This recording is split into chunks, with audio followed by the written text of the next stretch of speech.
السلام علیکم پیارے بچوں، امید ہے کہ آپ سب لوگ ٹھیک ہوں گے۔ آج کے لیکچر میں ہم سیکھیں گے پرندوں کے نام، جن میں سب سے پہلا نام ہے چڑیا کا۔ چڑیا جسے ہم انگریزی میں اسپیرو کہتے ہیں۔ اس کے بعد ہے کبوتر جسے ہم انگریزی میں پجن کہتے ہیں۔ اس کے بعد مور جسے پیکوک کہتے ہیں۔ مور کے بعد اگلا پرندہ ہے ہمارا چمگادڑ جسے ہم انگریزی میں بیٹ کہتے ہیں۔ عقاب جسے ہم انگریزی میں ایگل کہتے ہیں۔ اس کے بعد ہے کوا جسے ہم انگریزی میں کرو کہتے ہیں۔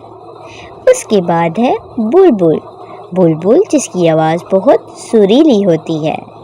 اس کے بعد ہے طوطا جسے ہم پیرٹ کہتے ہیں۔ امید ہے بچوں کہ آپ کو آج کا لیکچر سمجھ آیا ہوگا۔ پھر ملیں گے، اپنا خیال رکھیے گا۔ اللہ حافظ۔